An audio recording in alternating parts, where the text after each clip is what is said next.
All right. Hi, everyone. Everybody can hear me? Yes. Fantastic. So, welcome. We are so glad that you could make it this evening for our season finale of the winter 2021 session of Beyond the Walls, a partnership between Oshawa Public Libraries and the Faculty of Social Science and Humanities at Ontario Tech University. We will be taking a break for the spring and the summer, which is when everybody kicks their research projects into high gear. And when we come back in the fall, we are excited to share all of our work with you again. I would like to start this evening together with a land acknowledgement. We are thankful to be welcome on these lands in friendship. The lands we are situated on are covered by the Williams Treaties and are the traditional territory of the Mississaugas, a branch of the Greater Anishinaabe Nation, including Algonquin, Ojibwe, Odawa, and Potawatomi.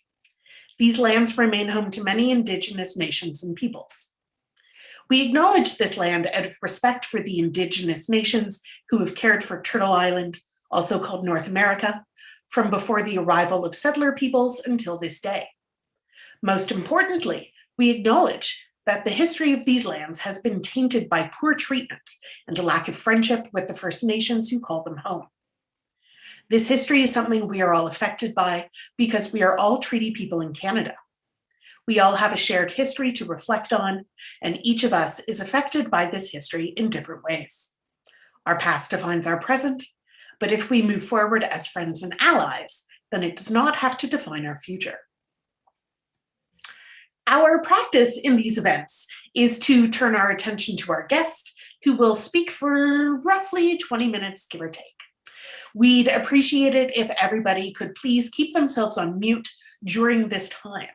Afterwards, we turn the remainder of our evening over to questions and discussions, and you are welcome to unmute yourself to ask a question, or if you prefer, you are welcome to type it into the chat. And now I am really, truly stoked to introduce Dr. Stephen Downing, a nerd like me who does research on video games and online cultures. He's an associate professor in Ontario Tech's criminology program, and he explores issues of deviance and criminal behaviors, including how things like violence and prison life are represented in video games, and why paying attention to these representations is important. So without further ado, let's learn about crime, punishment, and video games. Thanks, Andrea. And I will go ahead and talk over as I begin sharing my screen here. I see some nods, so that probably means you can hear me. I forgot I was the season finale, so I would say kind of set your expectations low and think of this as like the last Mass Effect game if you're a gamer. So and I want to thank the Oshawa Public Library as well for having me. I worked as a library page during high school, so hopefully this will make up for all of those misplaced books back then. But in any case, as my colleague Andrea mentioned, I'm a criminologist. So part of what I'm going to do tonight is sort of walk through how criminologists are looking at video games, and how really one of the things that I think is interesting about criminological sort of topics on gaming is that they really reflect kind of more holistically what criminologists kind of look at, especially around youth crime and how youth crime or delinquency has been framed historically. So you see this picture here kind of shows a very old picture of kind of like an early arcade before it was even electronic and had screens. So media and crime, to give you some background, media and crime courses are pretty regularly offered in criminology programs. But up until very recently, and even now, these programs typically don't cover a lot about games. And when they do talk about games in connection to crime, almost overwhelmingly, they focus on the potential for, or that potential connection between gaming and violence, or exposure to gaming and violence. So I will walk through that tonight. I think when I first started studying video games, it was, as Andrea pointed out, I am a nerd, a gamer myself. And I was kind of frustrated by this very singular focus within my discipline on that potential violence connection. So one of the things I've tried to do is draw attention to all these other ways in which we can look at games as a really important form of media. Um, so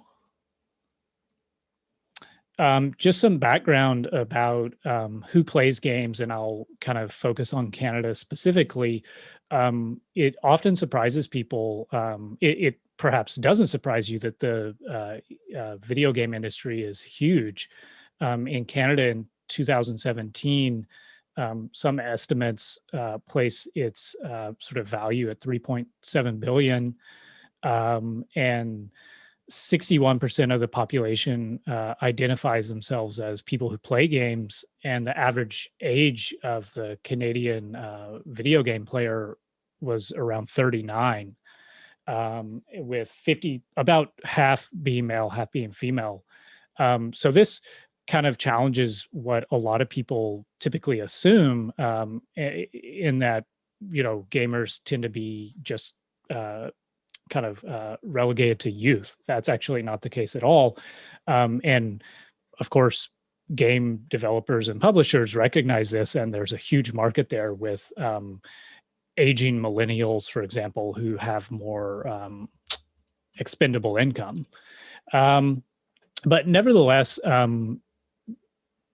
despite the normalization of gaming, there has been a societal focus on, predating games, of course, on kind of problematizing youth and the spaces they occupy, and the hobbies that they pursue.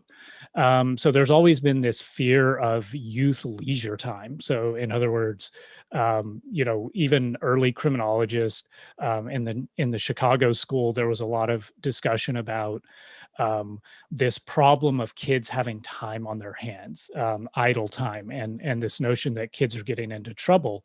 And there's always been this fear of unsupervised youth spaces. So this is really, I have a picture of an arcade here. There was even some research as early as in the 80s that tried to look at whether or not arcades were sort of this place in which delinquency, was being cultivated.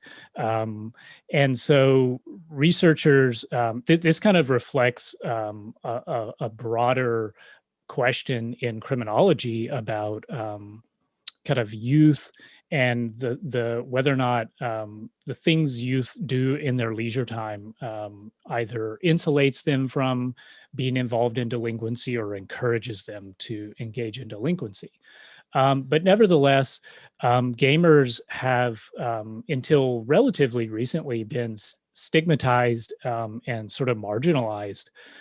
So now it's become, common for gamers to be depicted in TV shows and even celebrated to a certain extent. And that's partly because the industry has grown and recognized that there's a lot of money to be made. But you saw even before video games were popular, Dungeons and Dragons was very stigmatized and demonized. And I won't go into details, but there's actually a really long, interesting history of how Dungeons and Dragons was sort of, people thought, or there was this sort of narrative going on in the media that it was, indoctrinating young people into satanic cults and that kind of thing. It turned out that wasn't true at all.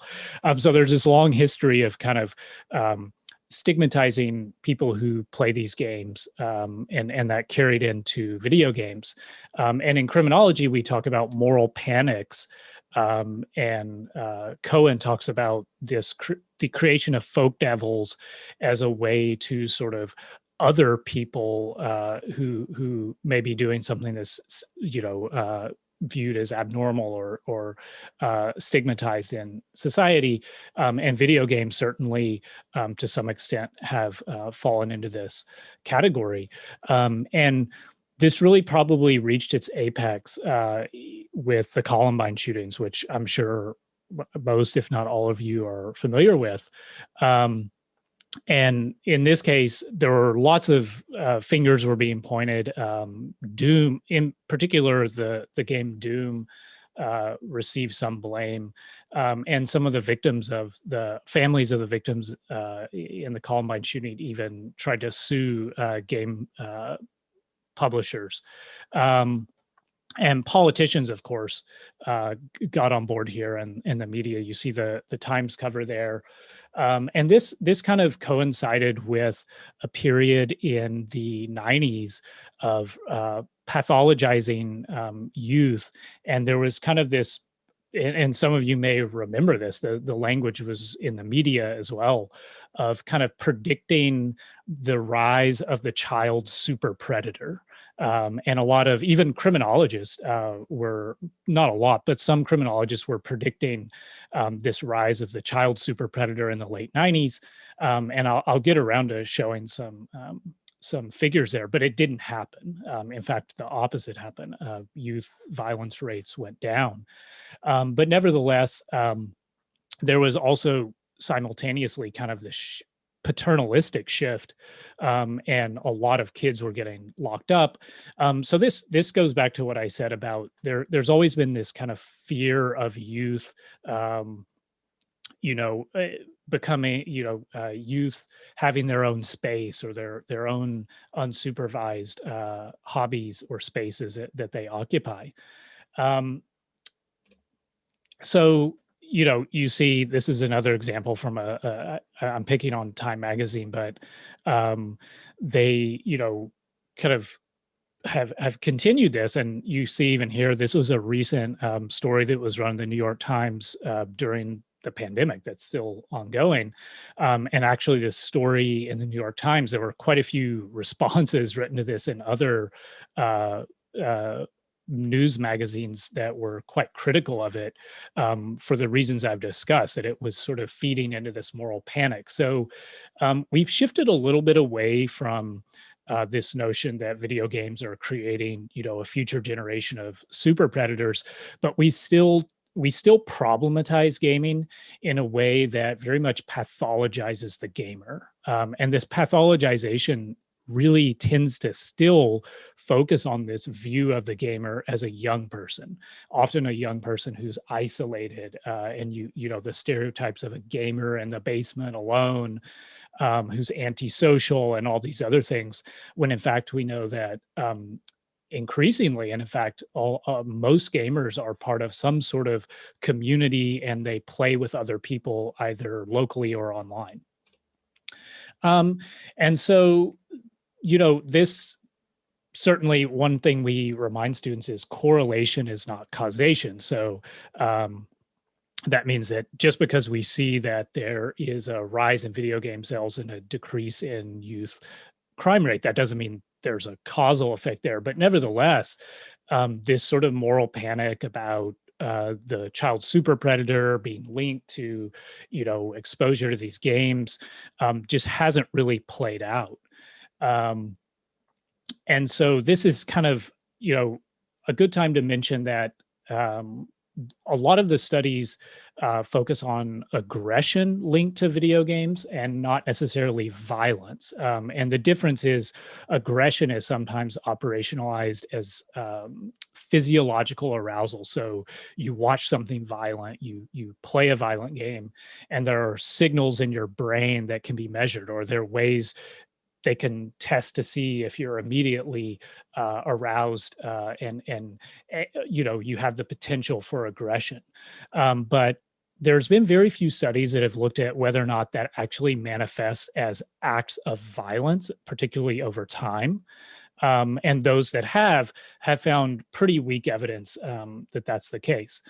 And then you see here, kind of another way to look at it is to look at, where video games are sold most and therefore presumably played, or at least that's one way to interpret that the most, and then look at violent gun deaths. And you see, unsurprisingly, of course, unfortunately, we've seen a lot in the news lately about gun violence in the US, but unsurprisingly, it's the highest there of kind of these top ranking countries where games are sold. So this kind of mirrors research that on various correlates of gun violence that really suggests that the single most important factor there is the availability of guns. It's not the exposure to media and that kind of thing. So that was kind of a crash course in the research on the connection between violence and gaming. And I wanted to do that not to necessarily debunk or challenge it. I think there is still more research being done on it. So I wouldn't say that I am taking a particular side, but I think it's important to sort of frame that in a context where we understand where that fear has come from, and some challenges to those assumptions. So I'll move on to talking about, as Andrea mentioned in the introduction, how crime and the criminal justice system are depicted in games, because I think that personally, I find that more interesting, because the violence connection really hasn't gotten us very far, and the research is mixed and contested. So we can think about how various sort of actors and institutions within the criminal justice system are represented. And similar to other forms of media, games tend to either valorize the police and uphold this notion of sort of police problems with policing being the result of bad apples or corrupted individuals, or they cast them as sort of these potential enemies, often in an open world setting like Grand Theft Auto here. This screen grab is from that, where the player plays as, quote, the bad guy. And as we've, of course, moved into an era where online games are, played as much as offline games. One of the interesting things is there's all these opportunities for role playing where people role play as the police, or they role play as criminals. So you see these interesting things emerging again in Grand Theft Auto, where you have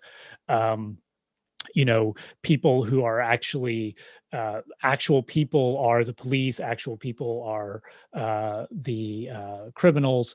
And I think from a criminological perspective, that's really interesting.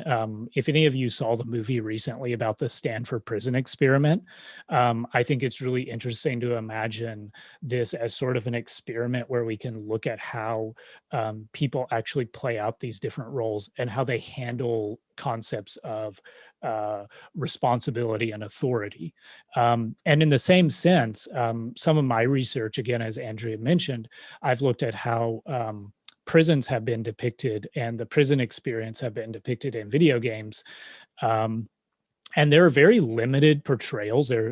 This is actually kind of oddly enough a growing genre, sort of the prison-themed video game. But my research, some of it has looked at portrayals of pains of imprisonment, and also looked at simulation games where you run prisons, and looked at some of the ways in which game developers design games to give feedback to the player about how they, for example, manage a prison. My co-authors and I talk a little bit about how these games could actually potentially be used to help people empathize or help people understand how maybe reimagining prison could actually lead to less recidivism.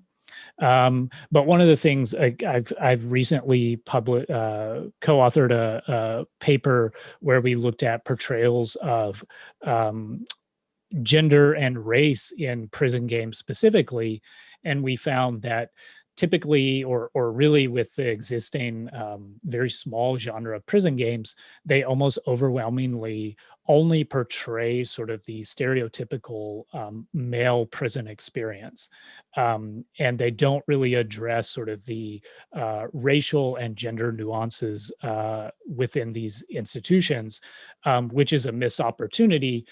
So of course, we suggest that developers consider doing that, because just like with film, these portrayals can lead to reinforcing stereotypes, but they can also lead to educating the public about issues around incarceration and its impact on people.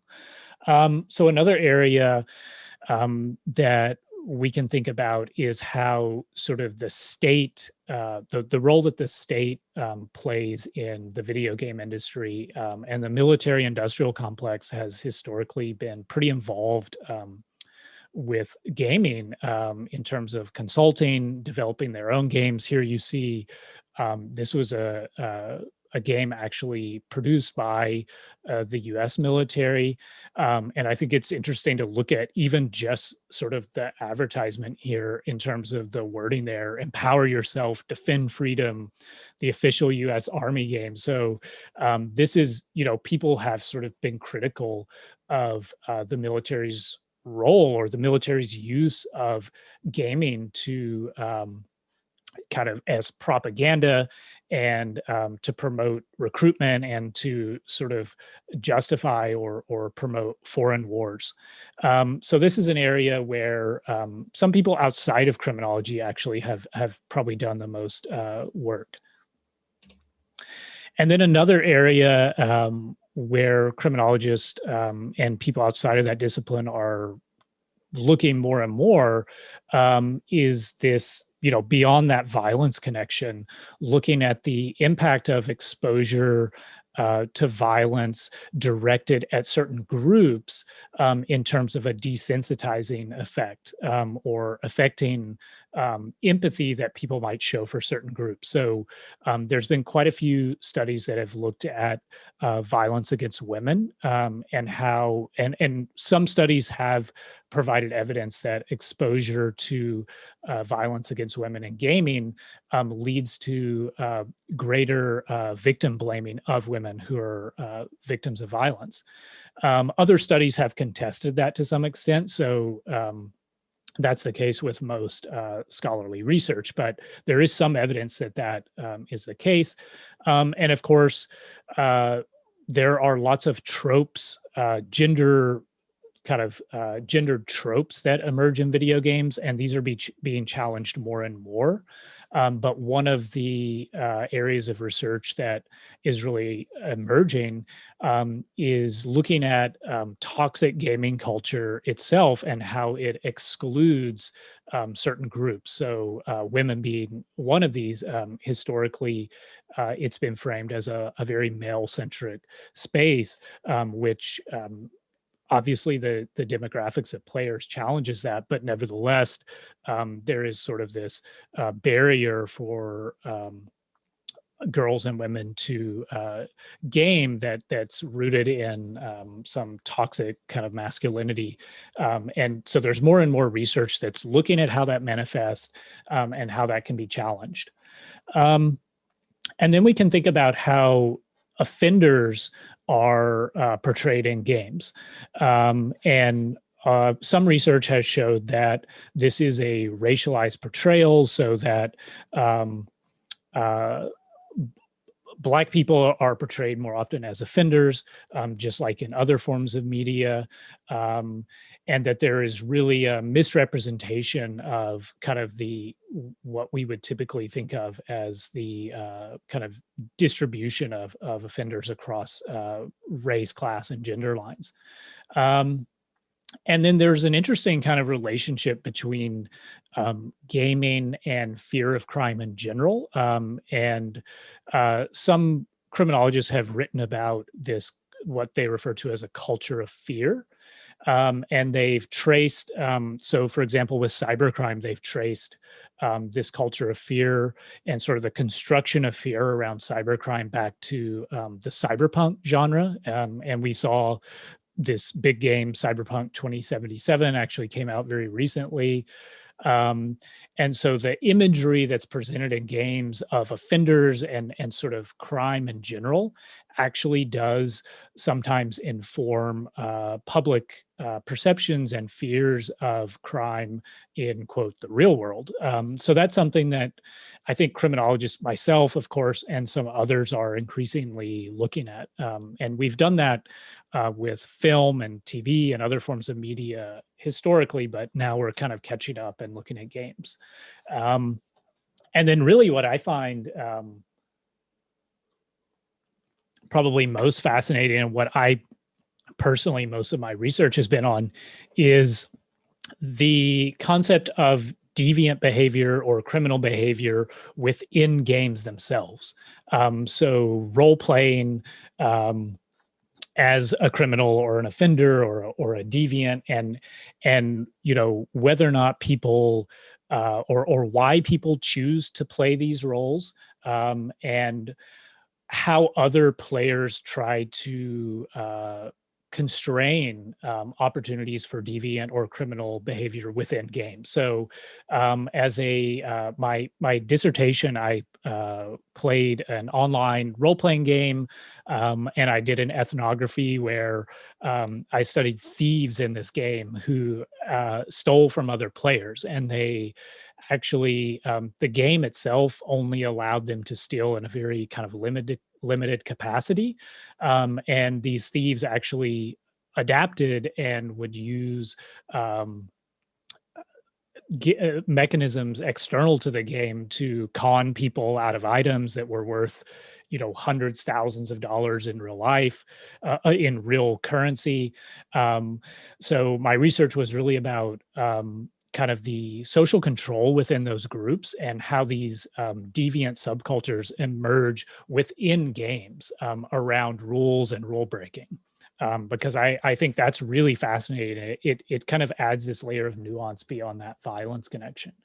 And so some researchers have, Cowart in particular, has referred to going back to that idea of toxicity that, and kind of griefing other players as dark participation. So cheating, breaking the rules, trolling, trash talking, hate speech, griefing, doxing people. And if you've ever played, you know, an online game with voice chat, you've probably been exposed to a lot of these things.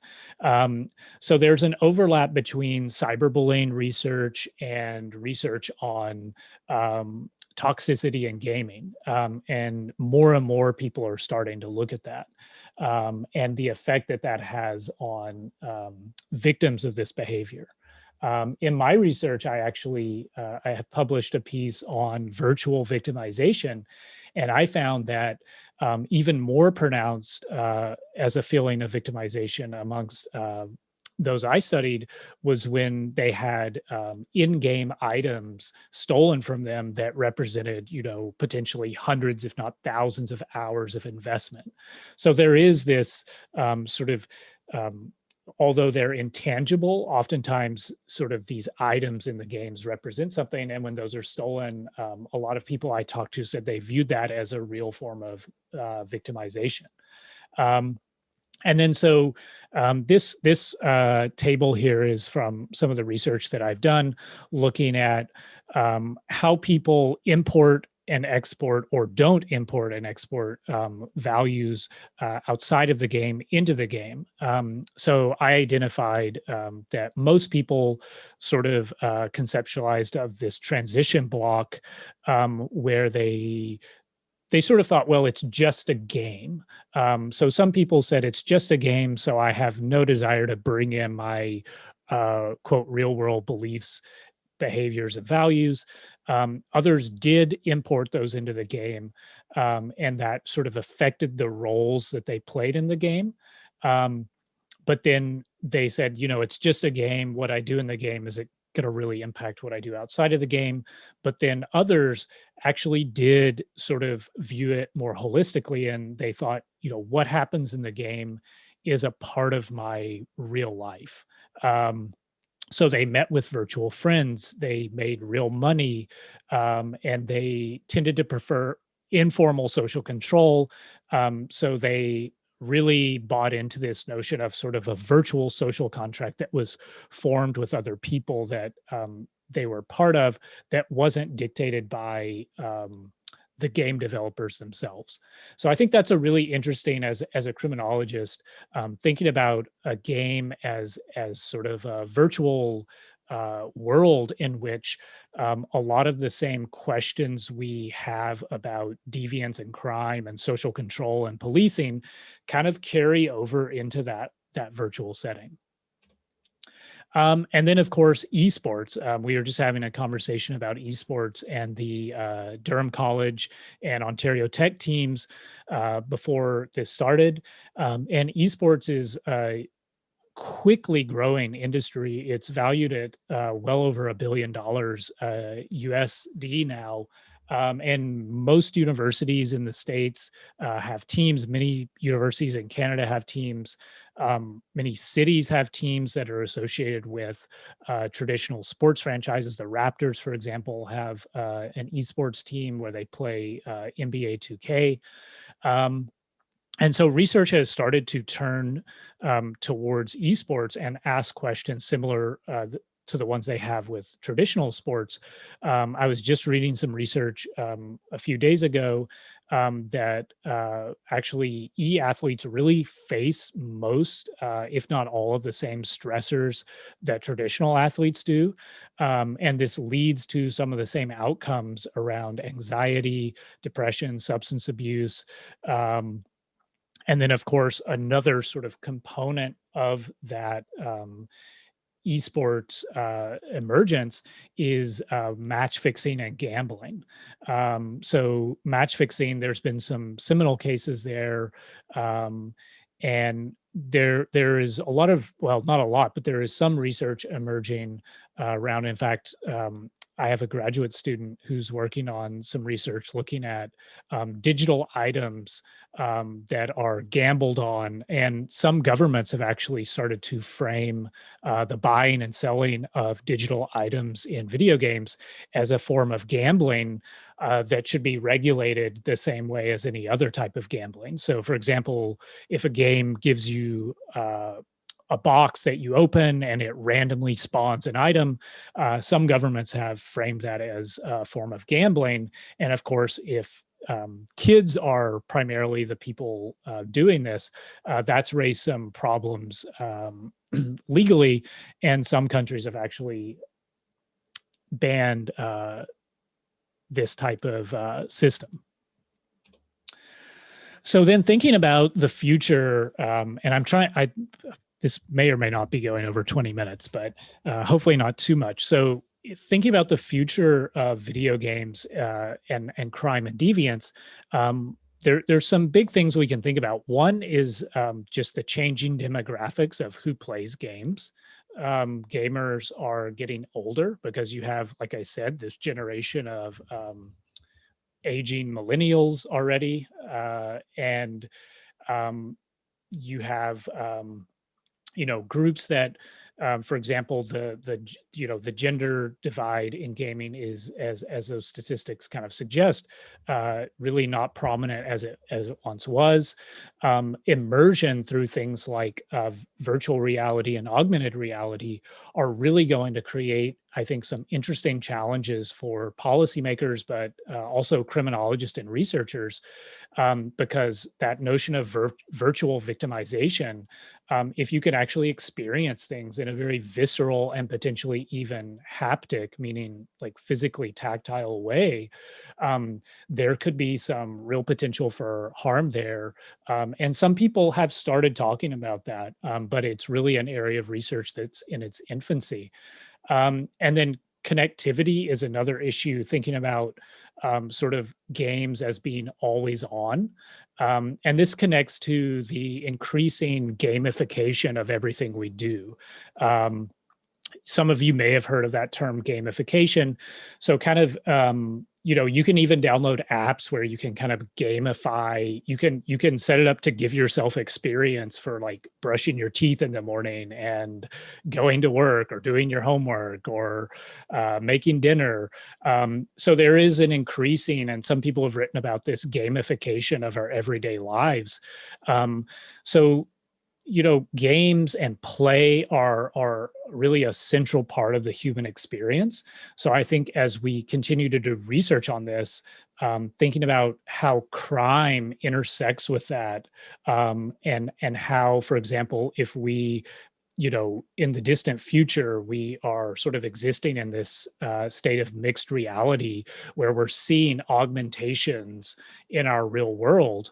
You can certainly imagine circumstances where we would have to be very careful about what we see and who has access to showing us things in that augmented reality. So I like to think a lot about those kind of far future questions. And I think I always advise, for example, policymakers to think about those things before they're having to catch up. So that was kind of a very quick crash course. I wanted to get through that as quickly as I could because I think the real fruitful thing will be to have an open discussion here. Here's a few books that I think would probably interest people. And I think Jen mentioned she had some more books that she would post in chat. And I think these are a good place to get started if you just want to look at a diverse range of topics that people are studying around this. Awesome. Thank you so much, Stephen. I have a million questions, but it's not fair if I hog all the question time. So before that, I would love to turn this over to our guests for your questions, your comments, your feedback. Have at it. I have one question. Absolutely. Take it away. Okay.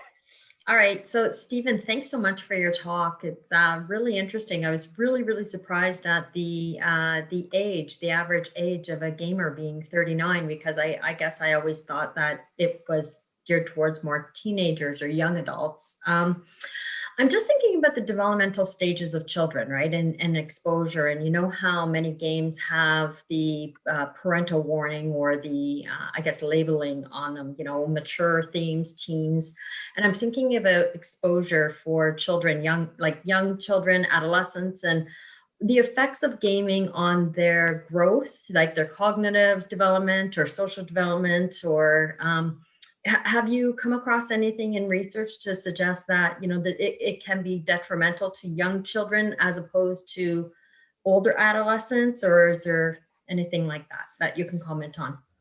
Yeah, I mean, I won't, put myself out as an authority on childhood development. That's not really my area, but I've read some stuff and I think it's mixed. I mean, there are, in fact, some studies I've read that suggest there's benefits to playing games for young people. I think there's questions around, like, we use this phrase screen time a lot, and like how much screen time kids should have.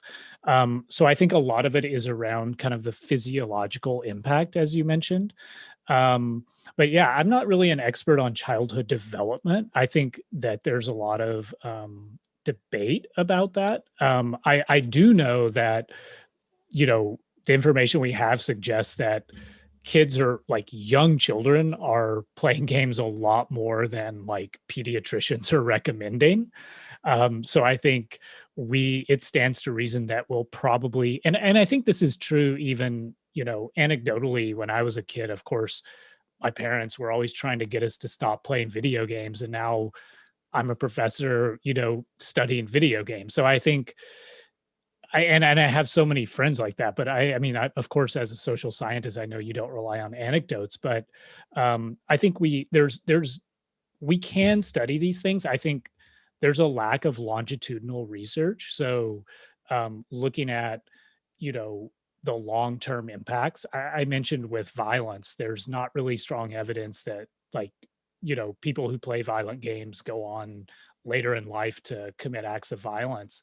So I would say the jury's out, but I would think that we're in a good position to have pretty robust data about that, given that you have kind of this digital native generation, because even older millennials didn't grow up as digital natives, but now you have a pretty substantial cohort of adults who did. So I think there's a potential to study that. I think my read on it is that there's benefits and probably some risk as well, but they may be a little bit exaggerated. But I, don't raise your kids based on that statement.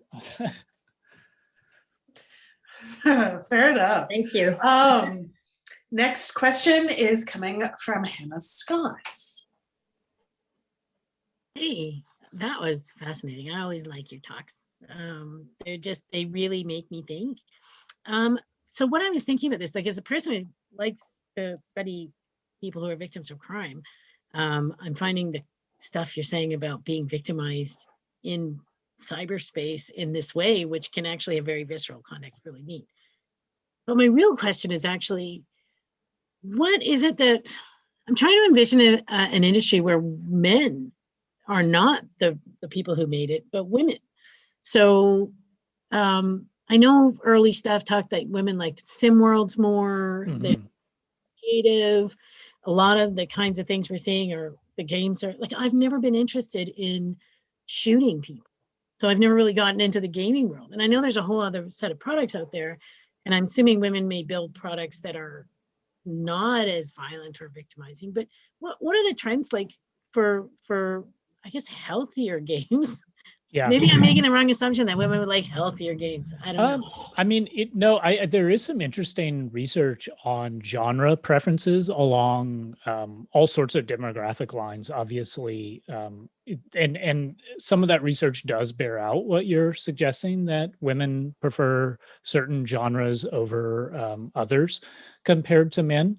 And simulation games, for example, are one of those.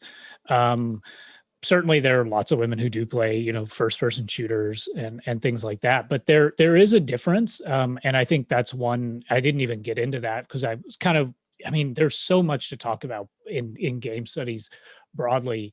But yeah, in terms of the industry composition, there is still, it's still struggling being a male dominated industry. And I think that's a really great question. I think I certainly look forward. I personally am a fan of simulation games. I think that's probably my favorite genre of games. And you saw, for example, Animal Crossing. I don't know if anyone, this was a huge success, and people have written all these things about how it was sort of this, this calming force that was needed during the pandemic and everything. So I think and then there's this whole other industry connected to gaming, that's the streaming industry. And you have so many important and challenging questions coming up about representations of gender in the streaming industry. And so I think,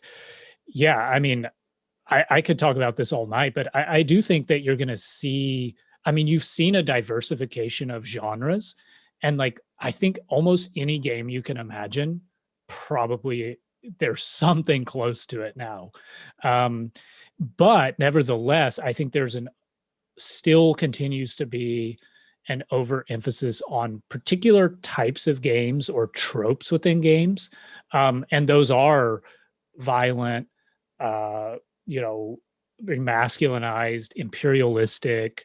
And I think that's an area that needs to be challenged. It's not enough to just say, let's get more women in the industry or let's get more women to play games. It's also, well, let's challenge some of those trends. And that's not to say we shouldn't have first person shooters, just like we wouldn't say, well, let's not, tell them not to make any more John Wick movies. There's a place for those, but those maybe shouldn't be 90% of the films that are out there. Awesome. I just want to do a shout out to Thanari, or Tharuni, sorry. Yeah, Steve Downing is a professor. Yeah, I saw that question and wanted to. Amazingly, I know. I wore a Fall Guy shirt tonight. I thought about trying to look professional, but then thought, well, I'm talking about games, so I wore a gaming shirt.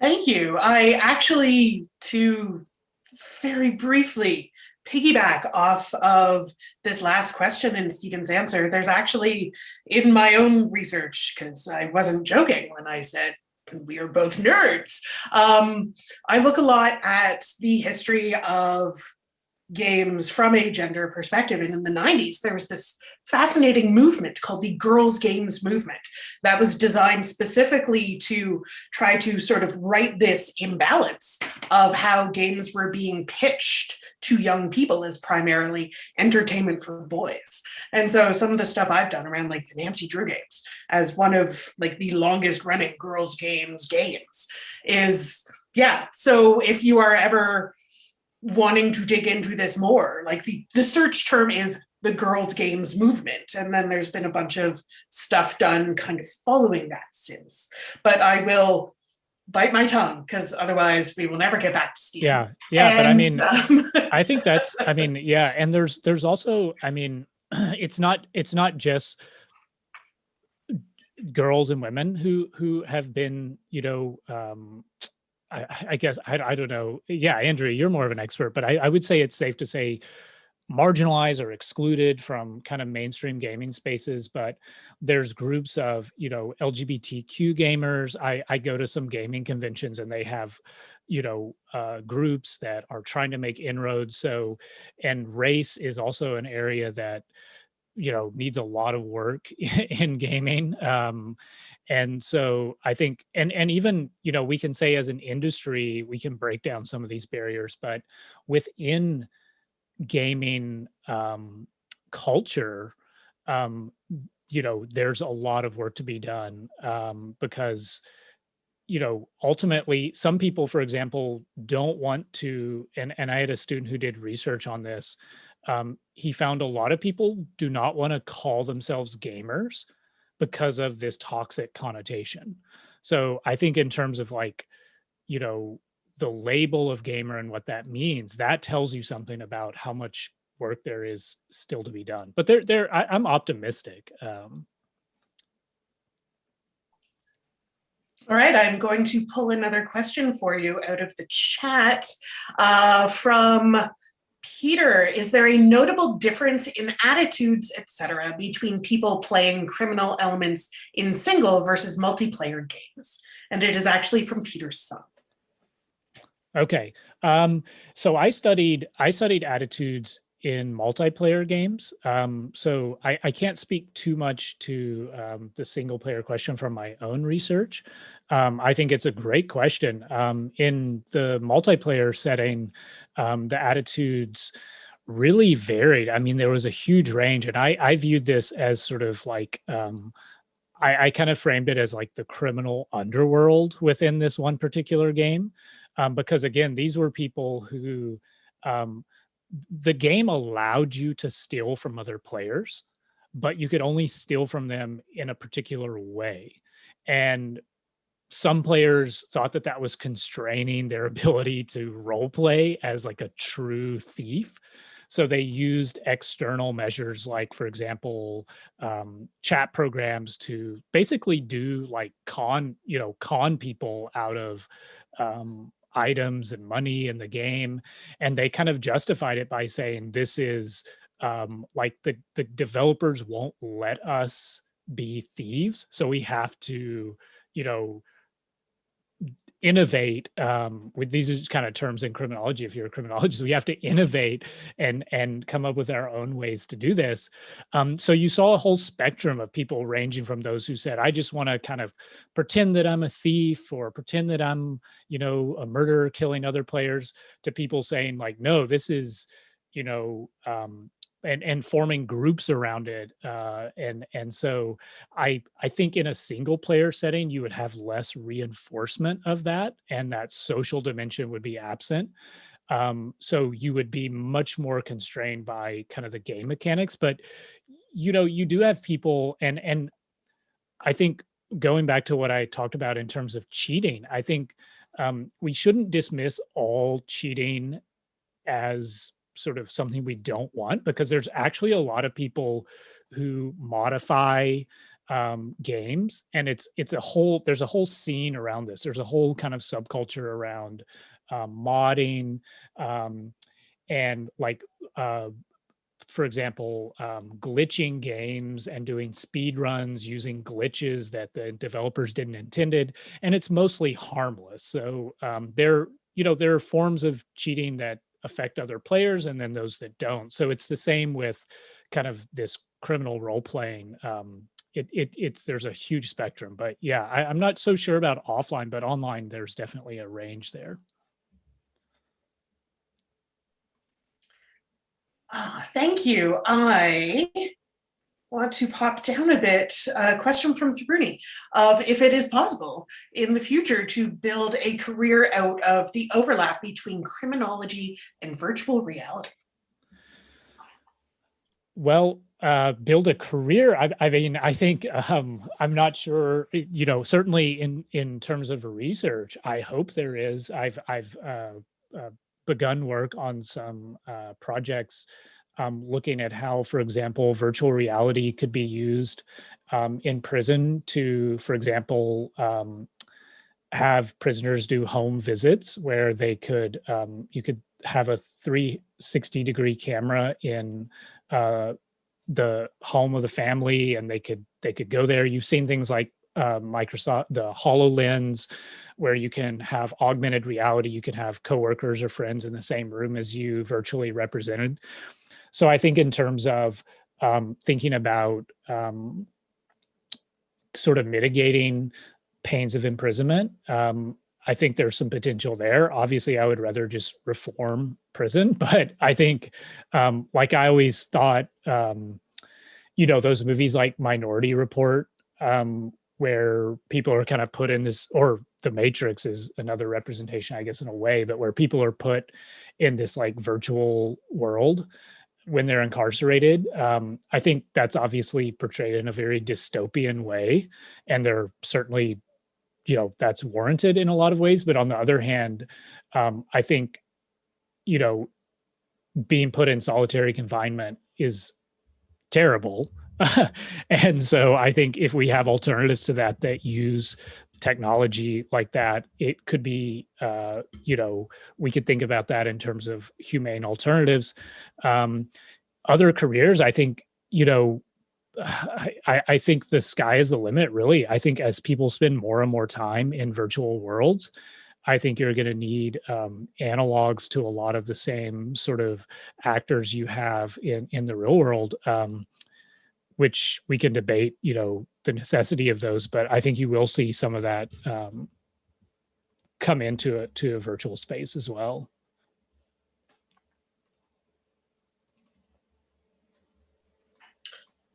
All right, a question from Ashley. Are there studies that have looked at men, women, and other genders playing the same games and monitoring their activity over time?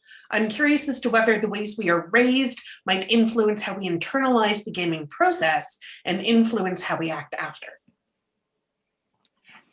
Yeah, I think I've seen a couple of studies. Again, the over time question, I mean, there's a lack of longitudinal research just in almost every field. And I think I haven't seen much longitudinal research on this. I have seen there's, and I won't put you on the spot, but I'm almost certain you've read some of this, Andrea, on MMOs, and because there's different classes that you can play in MMOs if anyone plays these. And I know I've seen some research that looks at gender and other sort of variables in connection to classes. And I'm trying to rack my brain. I think it kind of the results, I don't want to make any claims, but I know there is research, but I just can't remember if They, in my head, I'm imagining that they found what you would, would be kind of like the stereotype you would imagine, that men were playing as like the beefy warriors and things like that. You would have to look, I would have to look, or you would have to look to verify it. But I have seen a little bit of research. Typically it's around the games that, where there's these sort of class distinctions. But I think that that's an interesting line of research, because it can tell us something more nuanced than just games in a broad sense. Like, I think that's one thing that I've tried to emphasize, is that the mechanics of a game matter. It's not just like the media kind of picks up on this idea of like, oh, look how realistic the violence is. But I think the mechanics also matter. So how are you interacting with that violence, or how are you controlling, the games? That's why I say looking at simulation games, I think, is very different from looking at, like a first person shooter, in terms of how the player interacts with the game.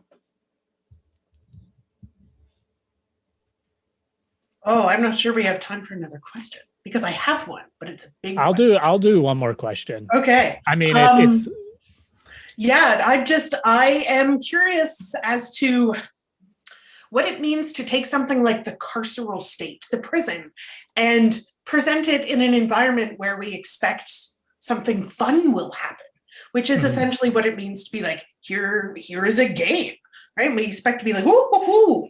And so I would love to hear a very short amount more, okay, given the time, of what you think about what happens when we make prisons fun in that context. Yeah, brevity is not my strong suit, but I'll try. I've actually co-authored a couple of pieces where we, to some extent, address that. And there's a game called Prison Architect. And what we did when we researched that was we played the game, obviously. And it is, in fact, a fun game. If you're into sort of management simulation games, it's been pretty critically acclaimed. But the developers actually looked, they did a podcast where they regularly talked about the development of the game. And they talked about these issues of, it being a serious subject that involves social justice, human rights, and some really serious stuff. And you see this with other games like Papers, Please, and there's all these kind of quote serious games that are still entertaining. This War of Mine. Yeah. And I think, I think my interest there, and I'll wrap it up with this, is that play, as I mentioned, I mean, the research on play is really interesting here, in terms of sort of it forming at a very early age a lot of core kind of foundations of how we interact and how we view the world. So I don't think that, kind of embedding these serious topics within a context of play is a bad thing. I think that developers can do it in a way that doesn't trivialize the people who are suffering in those settings. But I think it really requires developers to do research, to consult. Like, I would love developers to call me up, for example, if there's any out there. So I think consulting with, people who are activists and researchers and people affected by those things would actually make for a really nice intersection of play and kind of serious, inspection of these institutions and dynamics in our lives. That is a really great way to end. Thank you so much. Thank you as well to all of you for joining us this evening for our last installment for this semester. We'll be back in the fall with even more fascinating, cool stuff. And yeah, so thank you again. And thank you, Stephen, for this really fascinating discussion. Absolutely. Thank you, everyone. Thank you. Good night. Thank you.